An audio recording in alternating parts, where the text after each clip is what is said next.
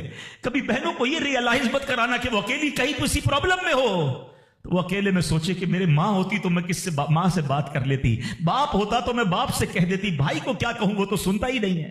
ہیں ایسے بھائی آج بھی کہ بہنیں انہیں اپنا دکھ بھی شیئر نہیں کرتی ہیں, بلکہ بھائیوں کو پڑی ہی نہیں ہے بہن کدھر گئی. یہ مت کرنا. اگر تم اپنے ماں باپ کی روح خوش کرنا چاہتے ہو نا تو بھائی بہن جڑ کے رہو, بھائی بہنوں میں پیار رکھو. یہ پیسہ سب کچھ نہیں ہے. ارے جو کچھ میرے پاس ہے اگر میرا بھائی بہنوں پہ خرچ ہو جائے تو اس سے اچھی کیا چیز ہے.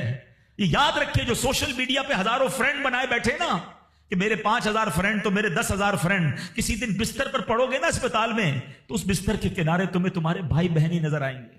وہ سوشل میڈیا والا تمہارا جو سارے دن چیٹنگ جس کے ساتھ واٹس ایپ پہ لگے ہوئے ہو نا گروپ میں, کوئی نظر نہیں آئے گا. جب تمہارے گھر میں کوئی بچے کا پرابلم ہوگا, رات آدھی رات کو اگر تمہارے گھر کوئی آ کے تمہیں دلاسا دے گا تو تمہارے بھائی بہن ہوں گے. میں کئی بار بیان میں ایک مثال دے چکا ہوں, چلو آج پھر دے دیتا ہوں, کاش یہ بات سمجھ آ جائے. یہ جو فیملی ہوتی ہے نا یہ تسبیح کی طرح ہوتی ہے، اور ہم نے دیکھا ہے کہ یہ جو ہے نا تسبیح کے اوپر والا حصہ یہ ماں باپ ہوتے ہیں. یہ ٹوٹ جائے نا، ماں باپ چلے جائیں، پوچھو ان سے جن کی ماں چلی گئی ہے، پوچھو ان سے جن کے والد چلے گئے ہیں. جب یہ چلے جاتے ہیں نا تو اپنے بھائی بہنوں کو جس طرح تسبیح کے دانے بکھرتے ہیں نا اس طرح بکھرتے دیکھا ہے. جب تک ماں باپ ہیں پہلے تو ان کی برکتیں لینا، اور جب یہ چلے جائیں نا تو یہ دانے بکھرنے مت دینا، جوڑ کے رکھنا اپنی فیملی کو. یہ فیملی یہی تو پیار ہے زندگی میں. تھوڑے سے پیسوں کے لیے بھائی بہن لڑتے ہیں، جائیداد کے لیے بھائی بہن لڑتے ہیں، تھوڑے کاروبار کے لیے لڑتے ہیں. ارے قربان کر دو، کوئی بات نہیں، بھائی کو تھوڑا زیادہ چلا جائے، میری بہن کے گھر میں ہی جا رہا ہے نا، یہ تیرا ہے، یہ میرا ہے، نہ کیا کرے. یہ گھر کی محبتیں آپ کو بہت ساری بیماریوں سے بچاتی ہیں. حدیث پاک میں آتا ہے جس کا مضمون ہے جو چاہتا ہے کہ اس کی زندگی میں اضافہ ہو جائے، عمر میں اضافہ ہو جائے، بری موت سے بچے، اسے چاہیے کہ وہ صلہ رحمی کرے. صلہ رحمی کیا ہے؟ اپنے رشتہ داروں کے ساتھ اچھا سلوک. اور رشتہ داروں میں the closest family member جو ہے وہ بھائی بہن ہیں، وہ ماں باپ ہیں، بیوی بچے ہیں. ارے ان کو چھوڑ کر دنیا سے محبتیں جتا رہے ہو؟ نہیں میرے پیارے اسلامی بھائیوں. تو اپنی بچیوں کے ساتھ اور اپنی بہنوں کے ساتھ بالخصوص اچھا سلوک کرنا. خوش نصیب ہے وہ بھائی جو بہنوں کا مان ہے، خوش نصیب ہے وہ جو والد جو اپنی بچیوں کے ساتھ اچھا برتاؤ کرتا ہے. اور میں نے خود دیکھا ہے، آپ نے بھی دیکھا ہوگا، میں نے دیکھا ہے، بلکہ میں نے ایک طرح سے انٹرویو لیا ہے ایک رشتہ دار کا. یار آپ کی 4 بیٹیاں ہیں، 3 بیٹیاں ہیں. کہتا ہے یار جب سے بیٹیاں آئی ہیں پتہ نہیں رزق کدھر سے آ رہا ہے. بیٹیاں تو کیا آئی ہیں، اللہ نے رحمت کے دروازے کھول دیے ہیں، کیونکہ اس نے منہ نہیں چڑھایا. کچھ ہوں گے ایسے بیٹیوں والے جن کا ہاتھ تنگ ہوگا، تو غور کرو جب بیٹی ہوئی تھی تو شکر کیا تھا یا شکوہ کیا تھا؟ اللہ نے تو بھیجی تھی رحمت تمہارے گھر پہ، تم نے اس وقت بھی اللہ کو ناراض کیا، بیوی کو گالیاں دی، ہنگامہ کیا، اب کہتے ہو رحمت نہیں آ رہی. تم نے تو کتنی ناشکری کر لی. اگر تم سجدہ شکر ادا کرتے، اللہ کی بارگاہ میں راضی رہتے، اللہ بیٹیاں تو دیتا مگر تم پر رحمت کے اور دروازے بھی کھول دیتا. اور ہم نے دیکھا ہے لوگوں کے رزق کو بڑھتے ہوئے. تو کبھی بیٹی کی پیدائش پر آپ نے منہ نہیں چڑھانا ہے، ہاں نہ اپنی زوجہ کو تانے دینے ہیں. اور بیٹیوں کا خیال رکھیں، بہنوں کا خیال رکھیں. اور آگے چلتے ہیں اسی طرح. اچھا نبی پاک کا انداز اپنی بہن کے ساتھ کیا تھا؟ اللہ کے حبیب علیہ الصلوۃ والسلام کی ایک دودھ شریک بہن تھی، حضرت شیما، رضائی بہن تھی نبی پاک کی. اب پیارے آقا کس طرح ان کے ساتھ برتاؤ کرتے تھے کہ ایک بار آپ علیہ الصلوۃ والسلام کی بارگاہ میں جب بہن حاضر ہوئی نا تو نبی پاک ان کی تشریف آوری پر کھڑے ہو جایا کرتے، اپنی بہن کی آمد پر ان کی دل جوئی فرماتے، ان پر خوب نوازشیں فرماتے. ایک بار پیارے آقا علیہ الصلوۃ والسلام نے اپنی مبارک چادر بچھائی اور اپنی بہن سے پتہ ہے کیا کہتے ہیں؟ مانگو تمہیں عطا کیا جائے گا، سفارش کرو تمہاری سفارش قبول کی جائے گی. بہن جانے لگی تو نبی پاک نے ایک لونڈی یعنی ایک اس کو خادمہ بھی دے دی اور 2 اونٹ بھی عطا فرما دیے. اچھا اپنی بیٹی کے ساتھ کیا برتاؤ ہے نبی پاک کا؟ بیٹیوں کو جو ڈیگریڈ کرتے ہیں، سنو خاتون جنت بی بی فاطمہ رضی اللہ تعالیٰ عنہ جب نبی پاک کی بارگاہ میں آتی، آقا کھڑے ہو کر استقبال کرتے، اپنی بیٹی کے ہاتھ کو نبی پاک چوما کرتے، کبھی ماتھے پر بوسہ دیتے. پیارے آقا اپنی جگہ اپنی بیٹی کو بٹھایا کرتے. اور یہی انداز خاتون جنت کا بھی تھا کہ جب نبی پاک خاتون جنت کے پاس جاتے وہ کھڑی ہو جاتی اور نبی پاک کا استقبال کرتی، پیارے آقا کے ہاتھوں کو بوسہ دیتی، اپنی جگہ نبی پاک کو بٹھاتی. یہ پریکٹیکلی نبی پاک نے بتایا کہ بہن کے ساتھ برتاؤ کیا ہے، بیٹی کے ساتھ برتاؤ کیا ہے. اب آؤ ہماری زندگی کا ایک بہت اہم ساتھی ہے جس کو ہم سفر کہا جاتا ہے. اسلام بیوی کے بارے میں کیا درس دیتا ہے؟ یہ بھی بڑا پرابلم ہے. اچھا بعض اوقات لوگ اپنی شاید والدہ سے، میں سے ابھی ماں کی بات سب سے آخر میں کروں گا، اور فیملی ممبر سے اب بھی بہت پیار کر رہے ہوتے ہیں، مگر بعض اوقات بیوی کو بڑا ڈیگریڈ کرتے ہیں. ہم شاید بھول گئے ہیں کہ ہماری زندگی کا بہت بڑا حصہ جس کے ساتھ گزرا ہے. میں بیان میں پہلے بھی کہہ چکا ہوں، کبھی سوچا آپ نے؟ ایک تو اللہ نے آپ کا اس کو ساتھی بنایا، اور ہم اس کے ساتھ بعض اوقات زیادتی کرتے. ہم کاروبار میں تکلیف میں ہوں، ہم باہر کسی ٹینشن میں ہوں، کسی بندے سے کسی بات کوئی بری لگ گئی، سارا غصہ آ کر اب بندے نے اپنی زوجہ پہ نکالنا ہے، کیونکہ وہ بیچاری تو کچھ نہیں کہہ سکے گی. پہلے کے زمانے جاہلیت میں بھی یہی تھا کہ عورتوں کو پیر کی جوتی سے زیادہ ذلیل سمجھا جاتا تھا. مگر کیا آج بھی کچھ گھرانوں میں ایسا نہیں ہے؟ آج تک میں ویسے سوال کرتا ہوں، شاید غالب گمان ہے کہ جو یہاں ازواج والے، زوجہ والے بیٹھے، شادی شدہ بیٹھے، ہماری زوجہ کی شاید ہر دعا میں ہم ہوتے ہیں. ہم اپنی بیوی کے لیے کتنی دعا کرتے ہیں؟ غور کیجیے. حالانکہ میں نے دیکھا ہے کہ جن کی شریک حیات دنیا سے جاتی ہے نا، ان لوگوں کو میں نے ٹوٹتے بھی دیکھا ہے. تو ایسا نہ کریں. جس طرح وہ آپ کے لیے محبت کا اظہار، دعاؤں کی آپ کی خدمت گار ہے، آپ بھی اس کے لیے اچھا برتاؤ کریں. اور نبی پاک کا کیا انداز تھا. میں تو آج اسلام کی شریعت کی اللہ کے نبی کی بات کرنے آپ کے سامنے آیا ہوں. اللہ کے حبیب علیہ الصلوۃ والسلام سے سوال کیا گیا کہ حضور آپ کو دنیا میں سب سے زیادہ پسند کون ہے؟ پوری کائنات میں آپ کو سب سے زیادہ پسند کون ہے؟ اللہ کے حبیب نے فرمایا عائشہ. نبی پاک نے اپنی زوجہ کا نام لیا. پھر فرمایا ان کے والد حضرت ابوبکر صدیق رضی اللہ تعالیٰ عنہ. پھر نبی پاک گھر اپنی ازواج کے ساتھ کیا انداز ہوتا تھا. گھر کا سودا سلف لے کے جاتے, کھانے پینے میں ہاتھ بٹاتے, محبت اور پیار کا اظہار فرماتے. سافٹ ماحول تھا گھر کے اندر. کیا ہمارے گھر میں ایسا ماحول ہے؟ نہیں میرے پیارے اسلامی بھائیوں, ہمیں یہ سوچنا ہے کہ ہمیں اپنے گھر والوں کے ساتھ کیا انداز اختیار کرنا ہے. نبی پاک علیہ الصلوۃ والسلام فرماتے ہیں کہ اسلام سے پہلے, بلکہ بخاری شریف کی حدیث بتاتا ہوں, اسلام سے پہلے مال کے لیے جانوروں اور دوسرے ساز و سامان کے ساتھ ساتھ بیوی کو بھی رہن رکھوا دیا جاتا تھا. جیسے پیسے کوئی رہن رکھواتا تھا نا, بیوی بھی ایک مال کی طرح تھی, لوگ گروی رکھوا دیتے تھے اپنی بیوی کو. یہ اسلام سے پہلے بیویوں کا حال تھا. اللہ اکبر. اسلام نے نکاح کے ذریعے عورت کو مرد کے آدھے ایمان کا محافظ قرار دے دیا. قرآن کہتا ہے وعاشروہن بالمعروف, ان سے اچھا برتاؤ کرو. اسلام نے بیویوں کے ساتھ اچھا برتاؤ کرنے والے کو سب سے بہترین قرار دیا. اللہ اکبر. خواتین تو میں کہتا ہوں, میں یہاں انشاءاللہ اس بات کو بھی, اگر واقعی عقل مند خواتین اس بیان کو سنیں گی تو وہ جو مسکنسپشن پیدا کیا جاتا ہے کہ جناب اسلام میں عورتوں کو آزادی نہیں ہے, جناب اسلام میں عورتوں کے لیے گھٹن ہے. اللہ اکبر. ذرا پہلے اسلام سے پہلے کے حالات پڑھو اور اس کے بعد اسلام کے آنے کے بعد عورتوں کو کیا شاندار مقام میرا دین دیتا ہے. اللہ کے نبی نے دا بیسٹ لوگوں کی جب مثال بیان کی, بہترین لوگوں کی مثال بیان کی, تو نبی پاک فرماتے ہیں, ترمذی کی حدیث ہے, سب سے بہتر وہ ہے جو اپنے اہل کے لیے بہتر ہو, یعنی اپنی فیملی کے لیے بہتر ہو. اور آقا فرماتے سنو میں تم سب سے زیادہ اپنے اہل کے لیے بہتر ہوں. نبی پاک سب سے زیادہ اپنی فیملی کے لیے بہتر. نبی پاک علیہ الصلوۃ والسلام سے ایک شخص نے پوچھا حضور شوہر پر بیوی کا کیا حق ہے؟ تو آپ نے فرمایا جب وہ کھائے, یعنی شوہر کھائے تو بیوی کو کھلائے, جب لباس پہنے اسے بھی پہنائے, اس کے چہرے پر نہ مارے, اسے بدصورت نہ کہے, اور اگر سمجھانے کے لیے اس سے علیحدگی کرنی پڑے تو گھر میں ہی علیحدگی کرے. اللہ اکبر. ایک بار حضرت عمر فاروق رضی اللہ عنہ کی بارگاہ میں, سنیے گا بڑا دلچسپ واقعہ. سیدنا عمر فاروق کا کتنا بڑا نام ہے, آپ کے جلال کی, آپ کی عدالت کی مثالیں دی جاتی ہیں. بڑے بڑے لوگ آپ کے سامنے تھر تھر کانپتے تھے. حضرت عمر کا حال یہ تھا, آپ کا گھر میں انداز کیا تھا کہ ایک شخص آیا کہ میں حضرت عمر کے پاس جاؤں اور بتاؤں میری بیوی جو ہے مجھ سے اس طرح بات کرتی ہے, اور میرا وہ انداز نہیں ہوتا جو شوہر کے سامنے ہونا چاہیے. ہوتا ہے گھروں میں, ہو جاتا ہے. تو حضرت عمر کے دروازے پر پہنچا نا, تو اندر سے اسے سیدنا عمر فاروق رضی اللہ تعالیٰ عنہ کی زوجہ ام کلثوم رضی اللہ تعالیٰ عنہ کی ناراضگی کی عالم میں گفتگو کرتے ہوئے سنا. وہ حضرت عمر سے بات کر رہی تھی. تو وہ شوہر سوچنے لگا کہ میں تو اپنی بیوی کی شکایت لے کر آیا تھا, حضرت کے تو گھر کا بھی معاملہ ہی ایسا ہی ہے. تو وہ کہتے میں واپس ہونے لگا. حضرت عمر نے بلا لیا, کیوں آئے تھے؟ تو کہا کہ میں تو حضرت اپنی بیوی کی شکایت کرنے آیا تھا, مگر میں آپ کے دروازے پر آیا, آپ کے گھر کا ماحول دیکھا تو میں سمجھ گیا ہم دونوں ایک ہی معاملے میں ہی ہیں, آپ کا بھی ویسا ہی حال ہے. اب حضرت عمر نے جو ان کی تربیت فرمائی نا, آپ نے فرمایا میری بیوی کے مجھ پر چند رائٹس ہیں, چند حقوق ہیں, مجھے اس سے چند فائدے حاصل ہوتے ہیں جس کی بنا پر میں اس سے درگزر کرتا ہوں. پہلا یہ کہ یہ میرے لیے جہنم کی آڑ ہے, میرا دل اس کی وجہ سے حرام کاموں سے بچا رہتا ہے. نمبر 2, جب میں گھر سے نکل جاتا ہوں یہ میری خزانچی بن جاتی ہے, یعنی میرے مال کی نگہبان بن جاتی ہے, میری دھوبن بن جاتی ہے, میرے کپڑے دھوتی ہے, میرے بچے کی پرورش کرتی ہے, میرے لیے روٹیاں اور کھانے پکاتی ہے. تو وہ شخص کہتا ہے یہ سارے فائدے تو مجھے بھی اپنی بیوی سے حاصل ہیں, تو میں تو کبھی درگزر سے کام نہیں لیتا. وہ مجھے کہتی, میں اسے لڑنا شروع کر دیتا ہوں. کہتا آج آپ کی بات سے نصیحت مل گئی, اب میں اپنی بیوی کی چھوٹی ماٹی باتوں کو میں بھی درگزر کر دوں. کتنی پیاری بات بتائی. ہم وہ ساری باتیں بھول جاتے ہیں, ایک غلطی پر پکڑ لیتے ہیں, ایک غلطی پر ڈانٹتے ہیں. ہر غلطی پر جناب ایسا نہیں ہوتا, ہر غلطی کی سزا سزائے موت بھی ہوتی ہے. ہم غلطیاں نہیں کرتے. اگر جس طرح ہم اپنی بیوی کو اور غلطی پر ڈانٹتے وہ ڈانٹنا شروع کر دے پھر کیا حال ہوگا؟ تو ایسا نہ کرے. وہ بھی دل رکھتی ہے. ہم نے کسی انسان سے شادی کی ہے, کمپیوٹر سے نہیں کی, ٹھیک ہے نا. تو کمپیوٹر بھی آج کل وائرس آ جاتا ہے, تو وہ تو انسان ہے, غلطی ہو گئی, کوئی بات نہیں.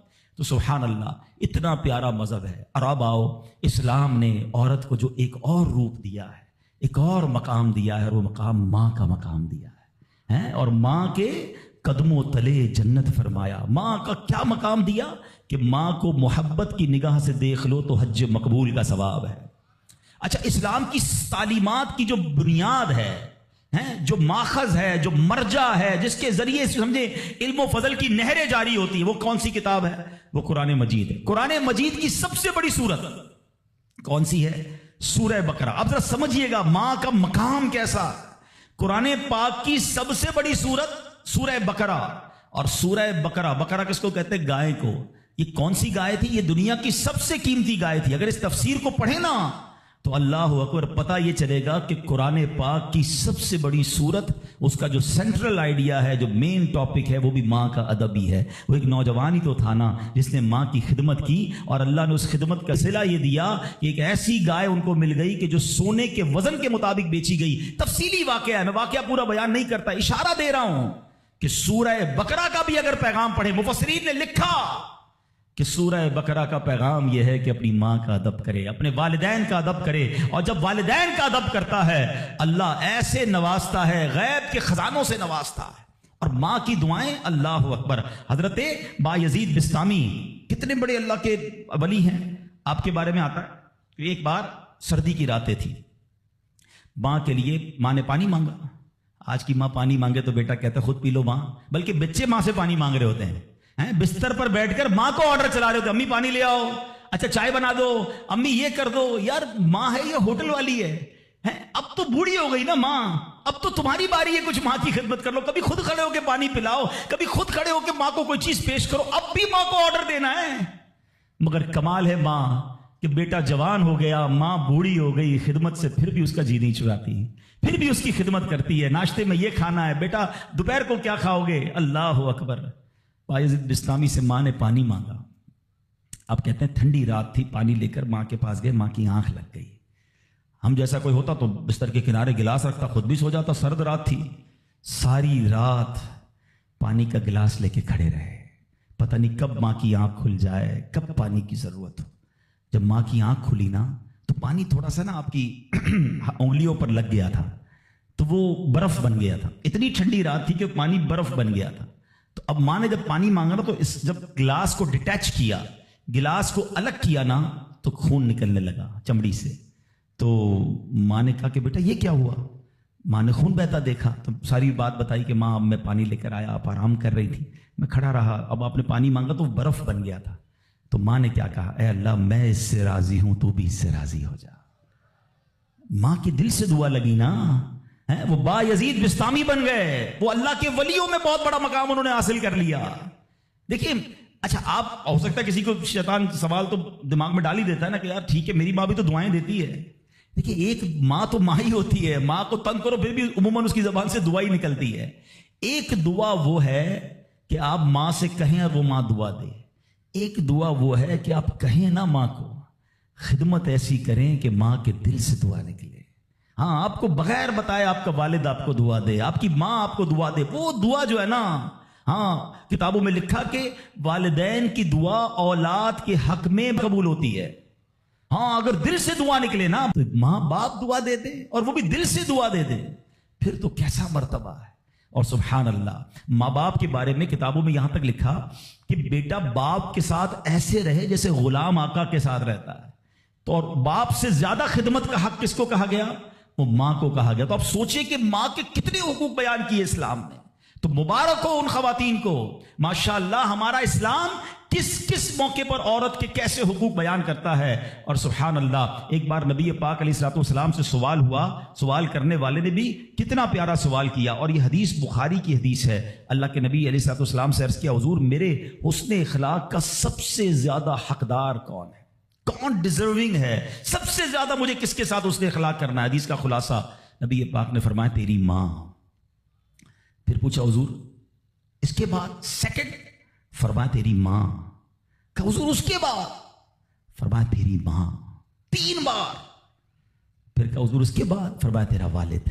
اچھا اب یہاں یہ حدیث تو پوری ہو گئی، مگر سبحان اللہ، اچھا کوئی نارمل آدمی، حدیث جو لوگ کہتے ہیں نا بھائی کسی مفتی صاحب کی کیا ضرورت ہے، تفسیر کی کیا ضرورت ہے، خود ہی قرآن پڑھ لو، خود ہی حدیث پڑھ لو۔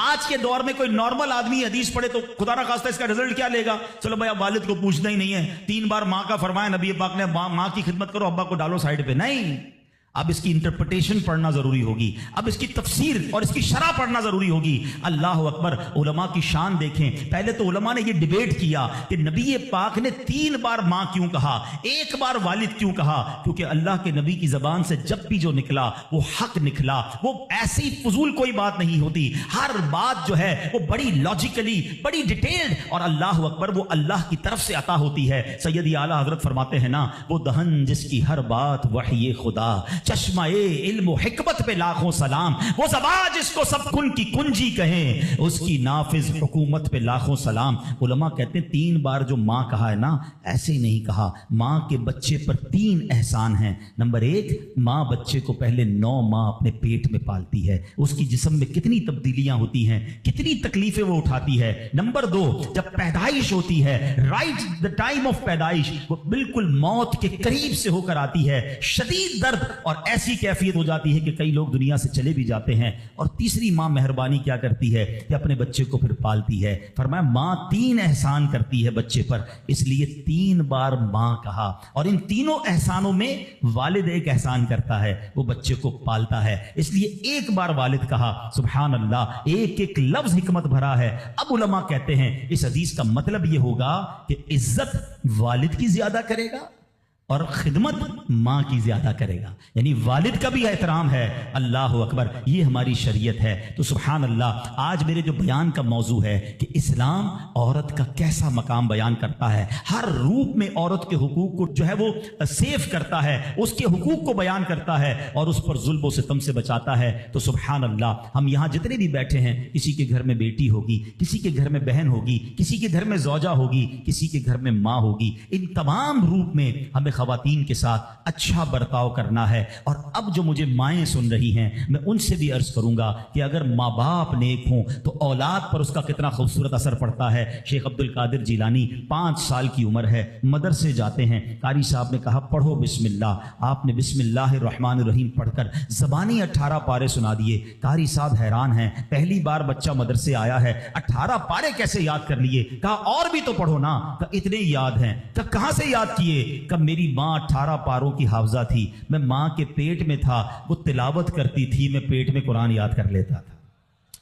اچھا، یقیناً غوث پاک کی کرامت ہے، یہ آج کے دور میں پاسبل ایسے ہم جیسے لوگوں کے لیے پاسبل نہیں نظر آتا، لیکن ایک بات تو ہے نا کہ وہ تلاوت کرتی تھی، دودھ پلاتے وقت تلاوت کرتی تھی۔ سیدہ فاطمہ رضی اللہ تعالیٰ عنہا کے بارے میں بھی آتا ہے کہ خاتون جنت حسنین کریمین کو جب دودھ پلاتی یا جھولا دیتی تھی، انہیں قرآن سناتی تھی۔ آج ہم کیا کرتے ہیں، چھوٹے بچے کو بھی موبائل پکڑا دو، ہر کھلونے میں میوزک، اسٹارٹ سے ہی اس کو میوزک کا عادی ہم بنا رہے ہیں۔